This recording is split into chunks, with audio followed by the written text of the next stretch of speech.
The oceans are dying. They're dying in our time. Jacques Cousteau said before he died, he said, the oceans are dying in our time and governments are doing nothing. The greatest problem is the destruction of biodiversity. The destruction of the fish, the whales, the seabirds, the sea turtles, the plankton. That's the greatest problem. Biodiversity is what keeps the machine running, really. It's the life support system of the planet. And all of those species are the crew that run that life support system. We're not crew, we're just passengers, we're just having a good time. Now, the problem is as you cause diminishment in that life support system, it starts to break down the ability of the oceans to do what the oceans need to do. The oceans provide our oxygen, 80%. They provide food. They regulate temperature and climate. It is our life support system. If the oceans die, we die. Simple as that. We don't live on this planet with a dead ocean. So I think it's the single most important responsibility that we as humans have is to protect our oceans. They're not only threatened by the immediate destruction of biodiversity through fishing and whaling, through plastic pollution, through sonic pollution or noise pollution from the military and from oil companies, through chemical, toxic pollution, so many factors. Basically, we treat our oceans like a waste dump, and we take, and give nothing back. And we just can't continue to do that. No species will live on this planet that violates the three basic laws of ecology: diversity, interdependence, and finite resources. And so that's the big challenge, is to get people to care, to understand. We have all the laws and regulations and treaties we need to protect our oceans. They're there. We don't have the political will or the economic will on the part of governments and industry to do anything about it. All the politicians are interested in is getting elected. All the corporations are interested in is making money. And of course, and therefore the government support the corporations. The laws are tailored to protect the corporations and not to protect our oceans. Okay. Is that the main problem, that governments do not enforce their laws because money is ruling the world? That is a major problem. We have the laws, we have the regulations, we have the treaties, no enforcement. And that is the main problem. We're not asking to make new laws, just enforce the ones we have. Okay.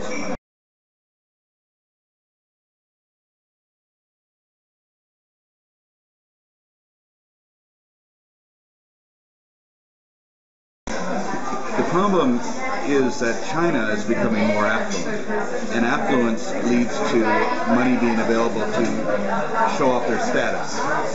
And a way of illustrating or demonstrating your status in China is shark fin soup. Very expensive, you have it at weddings, you have it at special events. So the more affluent China becomes, the more of a demand to kill sharks for shark fin soup. That's why 80 to 90 million sharks are being killed every year.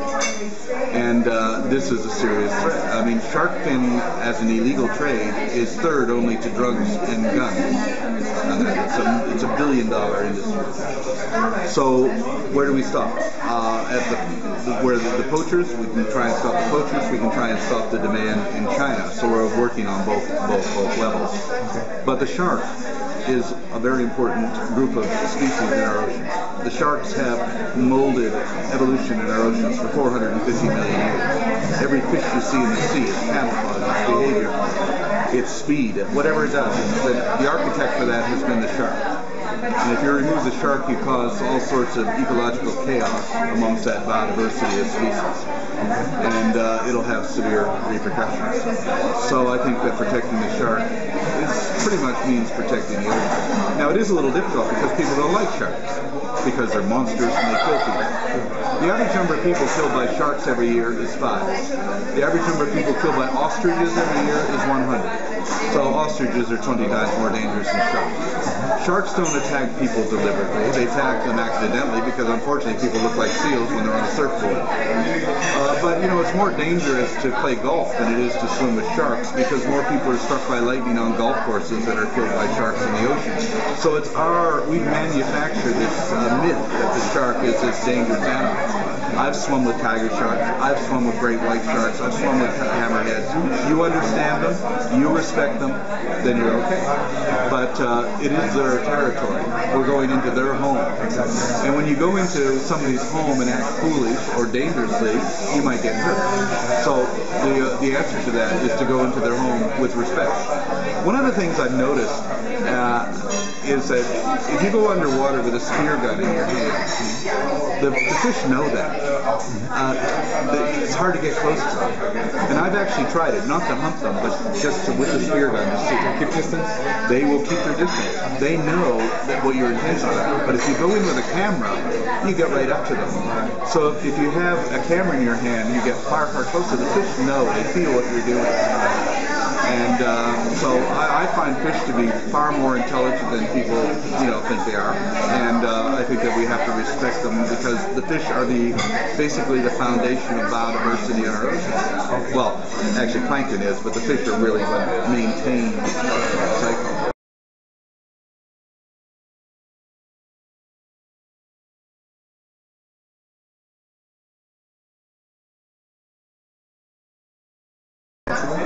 China is most responsible for the shark fins.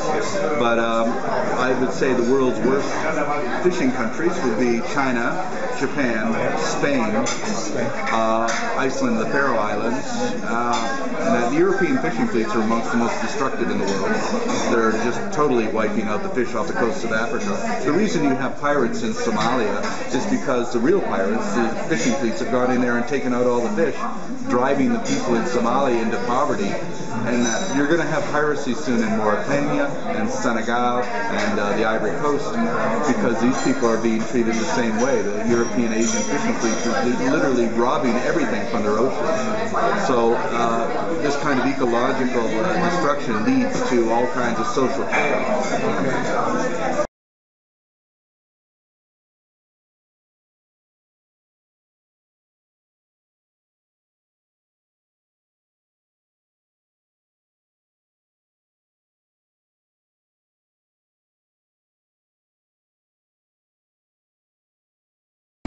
They're not allowed to. It's illegal.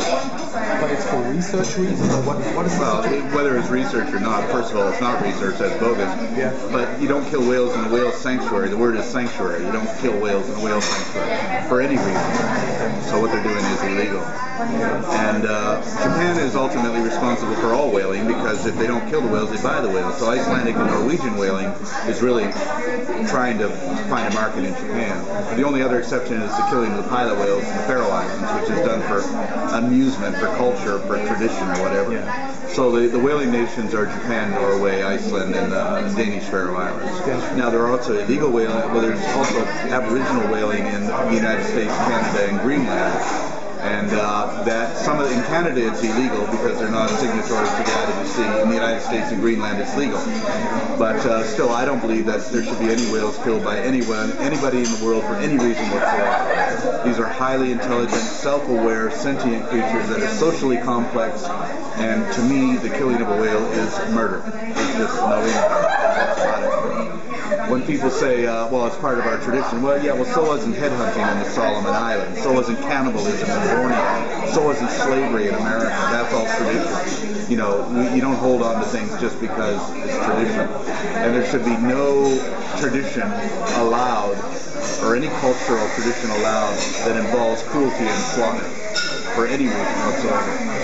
So they stopped slavery. Will we stop whaling?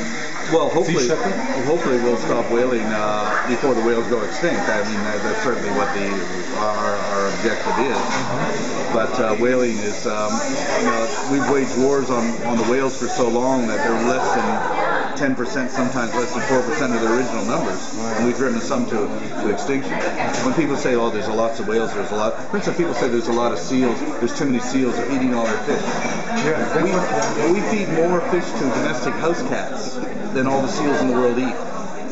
So, domestic house cats are a far greater threat to the fish than seals are. For instance, we're trying to protect sea lions on the Columbia River right now in Oregon, and they're saying, well, they eat up to 4% of the salmon run, but the fishermen take 17%. The dam kills another 17%. If they wanted to set it right, just drop the fishermen's take by 4%, but no, they don't want to do that. Seals don't vote, fishermen vote, so fishermen get what they want. There's simply not enough fish in our oceans to continue to catch them. We're literally eating our oceans alive. And if we're going to have any fishery at all, we should at least adopt the Polynesian attitude, which the Polynesians had this concept called taboo, that a shaman, say in Tahiti or in Hawaii, for Hanauma Bay in Hawaii, the shaman would say, for the next 20 years, Hanauma Bay is taboo, no fishing. And if you were caught, it was a death penalty. It was a death penalty. No, the Polynesians didn't fool around. Okay. But there's no taboo areas anywhere in the world. I think the Mediterranean should be taboo, no fishing for 50 years. Let it all come back. First, I'm not against fishing completely, but I mean, let's at least do it properly. The fish have nowhere to run, nowhere to hide. Rayathon, the company that sells fish finders and things, their motto is, the fish can run, but they can't hide. Well, that's the problem. They can't hide. We're killing them all.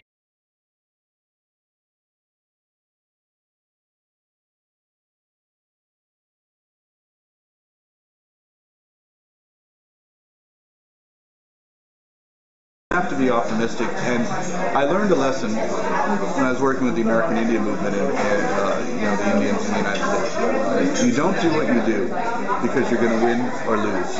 You do what you do because it's the only thing you can do, the right thing to do, the just thing to do.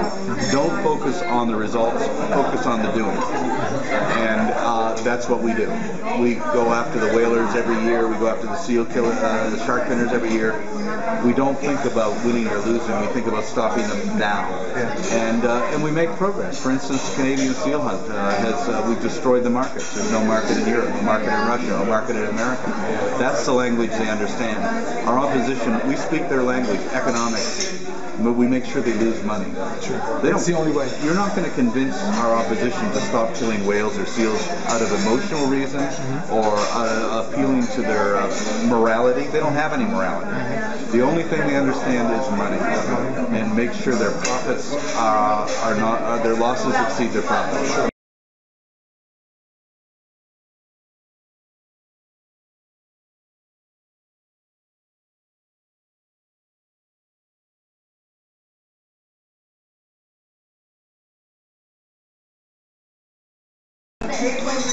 Well, I don't know if I'm controlling my feelings. I'm looking at it a bigger picture overall and that, but I do think it's important that you have a sense of detachment when you're running ships and you're responsible for a lot of people's lives.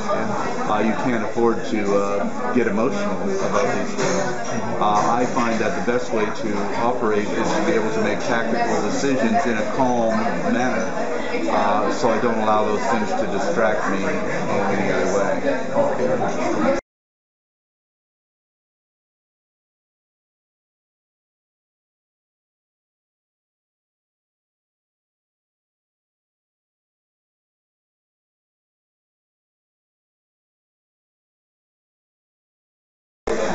They're a corporation. I call them the world's biggest feel-good organization. You join Greenpeace to feel good.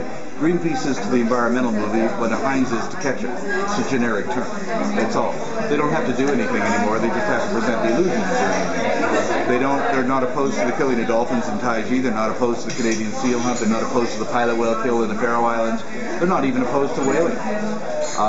So they used to, no? They used to, but we are the original. Sea Shepherd's the original Greenpeace. We are the original Greenpeace people. So we were forced out of our organization. It got taken over by the lawyers, the accountants, and the fundraisers, and that's what it's there to make money. Just like World Wildlife Fund, any of these big organizations. The strength of any movement lies in the small organizations. I mean, PETA might seem like a big organization, but compared to these other ones, it's pretty small. International Fund for Animal Welfare is a far bigger organization. And stuff like that. So what about WWF? WWF is pro-fur, pro-hunting, pro-animal exploitation, pro-seal hunting. Pro-vivisection. Basically, the WWF is a fraud. I mean, the head of the WWF Spain just killed an elephant.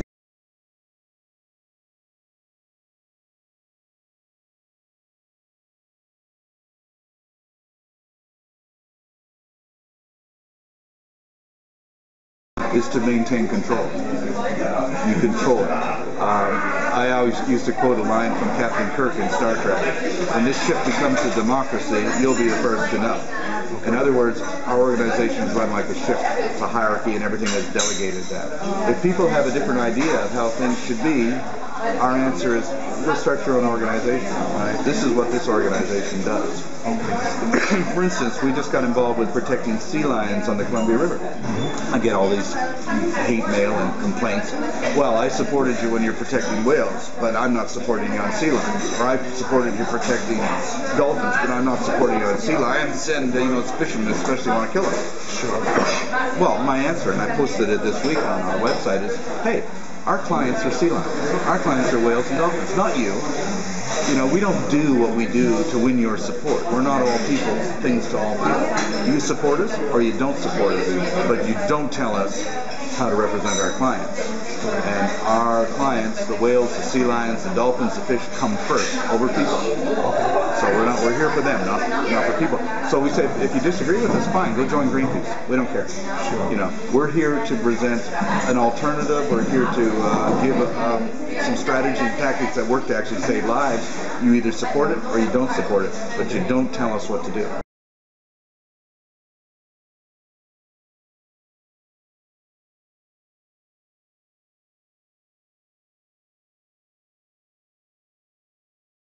I think that people feel that they're pigeonholed into, they got to do it this way, and they're afraid to come up with new ideas or whatever. They're afraid to challenge the status quo.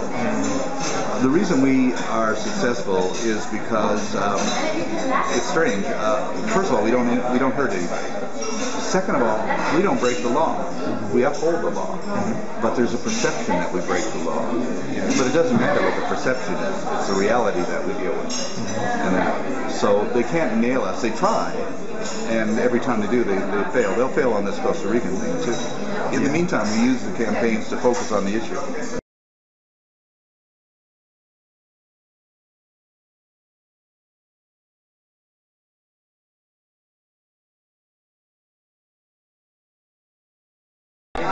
We've achieved a lot over the years, a lot of lives saved. We can measure our success in the fact that thousands and thousands of whales are alive that would be dead. Tens of thousands of dolphins and seals and millions of fish. So that gives you a great sense of accomplishment, having achieved something. So I'm quite happy with that, although there's certainly a lot more to be done.